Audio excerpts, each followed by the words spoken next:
Assalamualaikum warahmatullahi wabarakatuh, sahabat-sahabat semua. Hari ini kita akan mengkaji atau berdiskusi tentang keselamatan dan kesehatan para pekerja. Sahabat semua, kita yang memiliki perusahaan besar maupun perusahaan kecil harus respect terhadap kesehatan dan keselamatan para pekerja.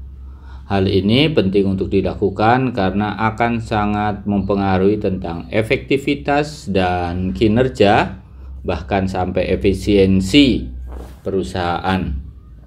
Di satu sisi memberi ketenangan terhadap para pekerja kita, di sisi lain memberikan mutu, kualitas, kinerja yang baik terhadap perusahaan yang pada akhirnya akan memberikan value yang lebih untuk perusahaan kita. Perlindungan terhadap kesehatan fisik para pekerja itu memiliki langkah-langkah yang harus dilakukan oleh para pengusaha, terutama terhadap K3. Kita sering mendengar keselamatan dan kesehatan kerja.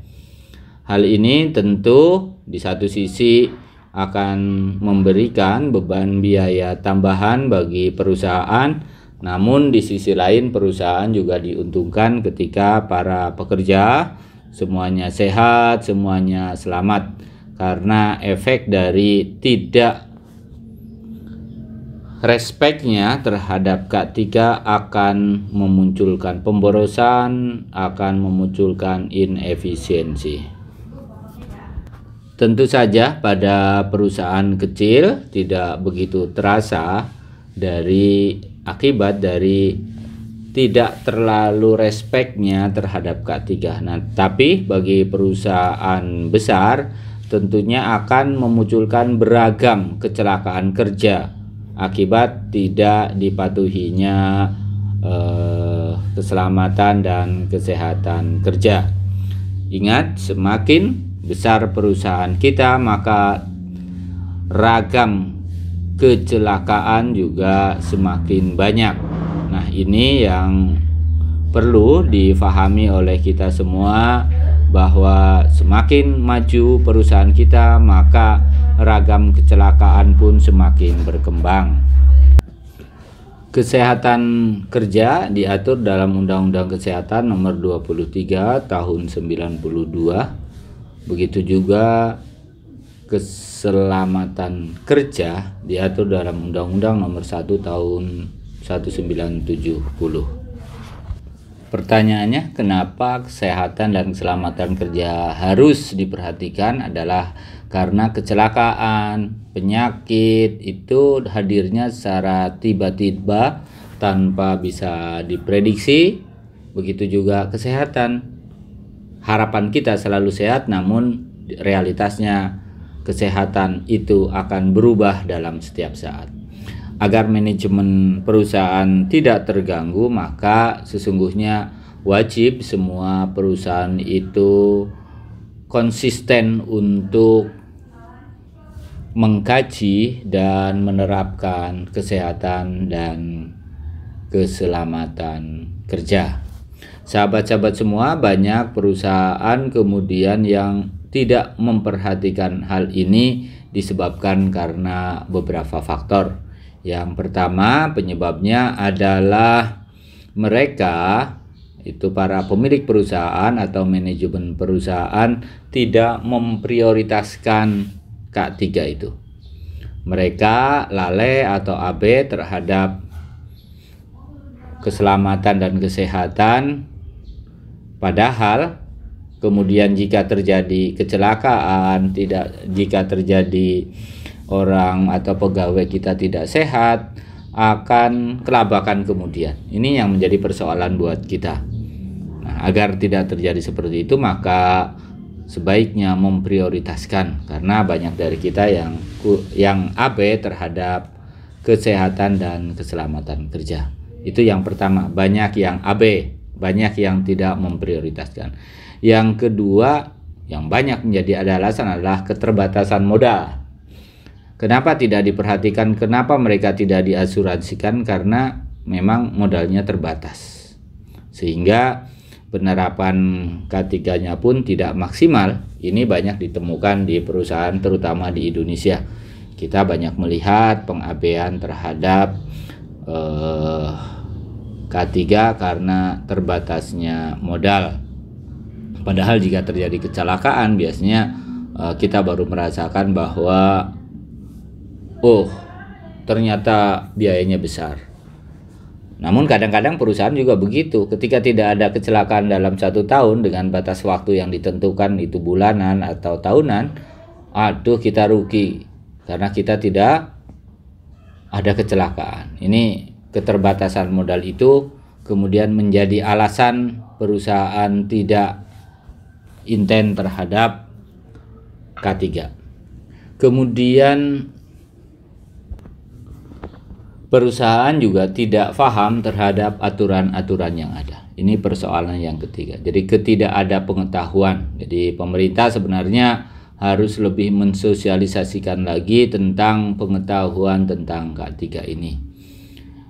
Mereka yang pendidikannya terbatas juga tidak memiliki pengetahuan tentang hal ini, maka kemudian abai terhadap K3. Itu bisa jadi hanya karena keterbatasan pengetahuan. Kemudian yang keempatnya, pengawasan pemerintah yang diharapkan ini ternyata posisinya lemah juga. Karena apa? Karena tadi bahwa dari kita, terutama di Indonesia, menganggap kesehatan dan keselamatan kerja itu bukan sesuatu yang prinsipal. Jika penyebab-penyebab itu bisa kita hilangkan, harapan kita adalah zero accident. Artinya dapat untuk menghindari resiko pekerja, kecelakaan kerja. Nah, sahabat-sahabat semua, mengapa K3 itu menjadi program yang harus kita lakukan? Yang pertama adalah karena hukum. Jika kita tidak mematuhi penerapan K3, maka hukum akan menjerat kita. Yang kedua adalah alasan moral. Kita sebagai manusia sudah selayaknya dan sepatutnya untuk melakukan perlindungan terhadap para pekerja kita. Mereka dilindungi dengan rasa yang ada dalam diri kita bahwa itu bagian dari tugas kita untuk memanusiakan manusia. Jadi menciptakan manusia dalam diri kita yang sesungguhnya, yang peduli terhadap sesama. Kemudian yang ketiganya adalah karena ekonomi.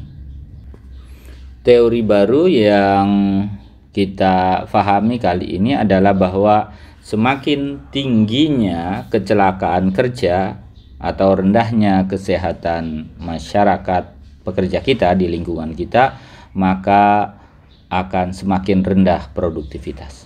Begitu juga semakin tingginya perhatian terhadap kesehatan dan keselamatan kerja, maka produktivitas kinerja akan meningkat.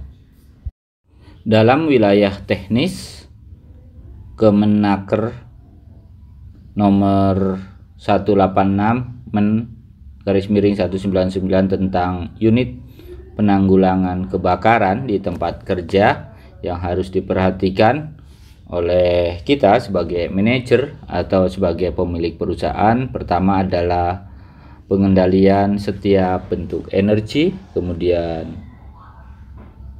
alat pendeteksi seperti alarm, kemudian memperhatikan juga pengendalian penyebaran asap atau gas, kemudian pembentukan penanggulangan kebakaran di tempat kerja, menyelenggarakan latihan gladi penanggulangan bencana, kemudian buku rencana penanggulangan atau prosedur, kemudian memiliki ahli kesehatan. Itu yang harus diperhatikan sesuai dengan keputusan Kemenaker nomor 186 tahun 1999. Nah, Sahabat-sahabat semua, kita juga harus memperhatikan dari pihak perusahaan melaksanakan pembinaan dan pengawasan terhadap keputusan Menteri Tenaga Kerja nomor 187 tahun 1999 tentang pengendalian bahan kimia berbahaya,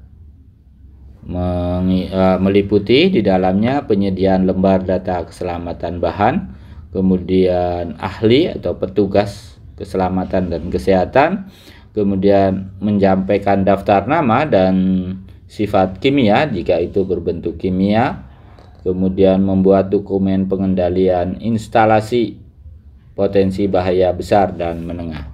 Kemudian yang perlu diperhatikan lagi adalah identifikasi bahaya, kemudian kegiatan teknis, rancang bangun, konstruksi, pemilihan bahan kimia, kemudian kegiatan pembinaan tenaga kerja di tempat kerja yang dilakukan barangkali secara rutin atau secara berkala, kemudian rencana dan prosedur tanggap darurat, kemudian prosedur kerja yang aman, kemudian pemeriksaan pengujian, kemudian terhadap bahan-bahan yang ada minimal 6 bulan sekali, kemudian pemeriksaan dan pengujian instalasi sekurang-kurangnya 2 tahun sekali, kemudian melakukan pemeriksaan kesehatan tenaga kerja sekurang-kurangnya 1 tahun sekali. Itu barangkali yang harus diperhatikan oleh para pemilik perusahaan, oleh para owner, oleh para manajer. Menurut Prof. Wilson, bahwa tanggung jawab perusahaan dalam menerapkan sistem manajemen keselamatan dan kesehatan kerja wajib melaksanakan ketentuan sebagai berikut. Yang pertama, menetapkan kebijakan keselamatan kerja dan menjamin komitmen terhadap penerapan sistem manajemen keselamatan dan kesehatan kerja. Kemudian yang kedua, merencanakan pemenuhan kebijakan, tujuan, dan sasaran.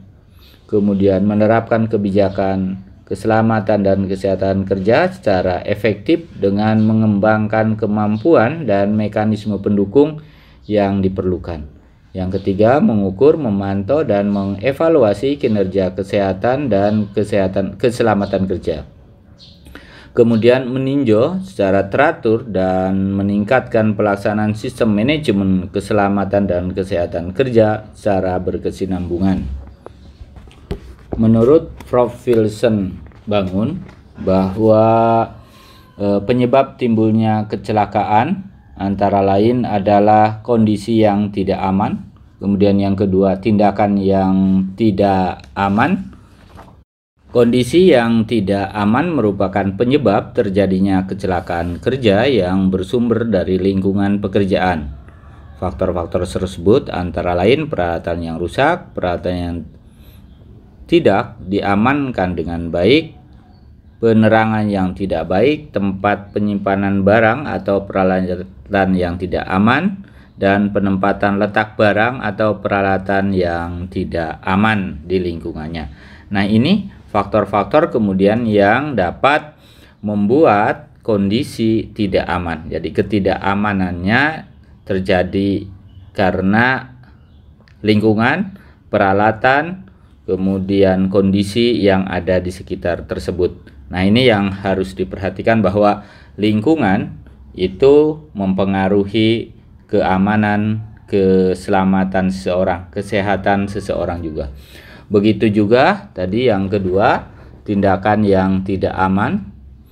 Hal ini kemungkinan besar penyebabnya timbul karena tindakan seseorang, tindakan manusia, tindakan karyawan yang mengakibatkan terjadinya sebuah insiden di tempat kerja, seperti umpamanya penggunaan peralatan yang tidak pas itu, kemudian tidak memahami prosedur, membuat benda atau barang sembarangan, menempatkan sesuatu bukan pada tempatnya, atau pekerjaannya ceroboh sehingga mengakibatkan terjadinya sebuah peristiwa kecelakaan. Agar kecelakaan kerja atau kesehatan terjaga di sebuah perusahaan, maka sebaiknya yang pertama perusahaan atau manajer atau manajemen yang ada di perusahaan tersebut memperhatikan beberapa aspek. Yang pertama, pengetahuan orang tentang pentingnya keselamatan dan kesehatan kerja atau kesehatan dan keselamatan kerja. Pemahaman ini penting agar memiliki satu arah yang sama antara manajemen, antara pemimpin dan anggota, bahwa keselamatan dan kesehatan kerja itu penting. Nah, kalau orang sudah sadar dengan keselamatan dan kesehatan itu penting, maka semua karyawan, semua anggota organisasi itu akan menerapkan, menjaga semua aturan-aturan yang ada. Nah, kemudian yang kedua, bagaimana kemampuan perusahaan untuk memelihara peralatan-peralatan kerja. Kemudian yang selanjutnya melakukan pengontrolan terhadap peralatan kerja tersebut. Yang ketiga, mempekerjakan petugas kebersihan dan keselamatan kerja yang ada di lingkungan perusahaan tersebut, kemudian menyediakan akomodasi dan fasilitas yang memadai, kemudian melakukan perencanaan, pengorganisasian, pelaksanaan, bahkan sampai dengan evaluasi dalam pelaksanaan K3 tersebut. Kajian kita yang terakhir adalah bagaimana agar dalam perusahaan kita itu zero accident, atau kita istilahkan dengan 0 kecelakaan. Nah, hal-hal yang harus diperhatikan oleh kita termasuk penanggulangannya adalah yang pertama adalah bagaimana kita selalu menjaga kesehatan mental, kesehatan jiwa kita. Artinya apa? Artinya bahwa kita harus melakukan pendekatan melalui perjalanan ruhani kondisi jiwa kita agar selalu sehat. Pendekatan agama sebagai moral yang harus ada dalam jiwa kita itu harus tertanam. Yang pertama, minimal ketika kita akan memulai pekerjaan, selalu berdoa. Kita berdoa bersama. Yang kedua, dalam semangat untuk menjaga mentalitas seseorang dari nilai-nilai religiusitas seseorang adalah dengan selalu memahami bahwa bekerja bagian dari salah satu kegiatan keagamaan. Maka dalam kegiatan keagamaan tentu Rasul sudah mengajarkan kepada kita secara itqon. Itqon artinya tertib, hati-hati, waspada, sehingga dalam bekerja kita justru akan menyehatkan jiwa kita, karena dengan niatnya baik yaitu ibadah, bekerjanya juga bagian dari ibadah. Bahkan ketika terjadi kecelakaan itu juga bagian dari ibadah. Oleh sebab itu, terutama yang berkenaan dengan kecelakaan harus kita hindari, sehingga jiwa kita itu akan selalu semangat, kinerjanya juga akan selalu meningkat. Dengan pemahaman bahwa apapun yang terjadi di perusahaan itu bagian dari ibadah, tentunya setiap orang, setiap karyawan, setiap pekerja akan muncul dalam dirinya karena ini merupakan ibadah, maka prosedur akan dilakukan. Sehingga kita, kalaupun kecelakaan bagian dari jika sudah terjadi ibadah, tetapi itu sesuatu yang harus dihindari. Oleh sebab itu orang akan berhati-hati, orang akan waspada. Dengan jiwa mental semangat seperti itu, maka diharapkan kesehatan akan selalu terjaga dan terhindar dari kecelakaan. Kemudian yang kedua adalah bagaimana kesehatan fisik kita. Kita harus memiliki keyakinan bahwa dalam jiwa yang sehat ada produktivitas yang hebat, dalam jiwa yang sehat ada kinerja yang hebat. Harusnya seperti itu pemahaman kita tentang bagaimana menjaga kesehatan mental jiwa atau spiritualitas kita. Nah, kemudian melanjutkan yang tadi, bahwa yang kedua adalah bagaimana menjaga kesehatan fisik kita. Bagaimana biar kita fisiknya sehat? Lagi-lagi kita harus selalu memahami bahwa di dalam fisik yang sehat itu akan menghasilkan produktivitas yang tinggi juga. Kita harus sadar bahwa menjaga kesehatan bagian dari tugas keagamaan. Dengan lingkungan yang sehat, jiwa yang sehat, tentu produktivitas kita juga akan hebat. Di sisi lain, bagi perusahaan, kondisi fisik ini dimaknai dengan bagaimana perusahaan juga harus menyediakan tenaga kesehatan, harus menyediakan lokasi untuk pemeriksaan kesehatan. Bentuknya adalah menyediakan klinik, menyediakan balai pengobatan, menyediakan dokter. Ini adalah tugas perusahaan agar K3 selalu terjaga sehingga memunculkan produktivitas yang tinggi dengan landasan keikhlasan kepada Allah Subhanahu wa taala.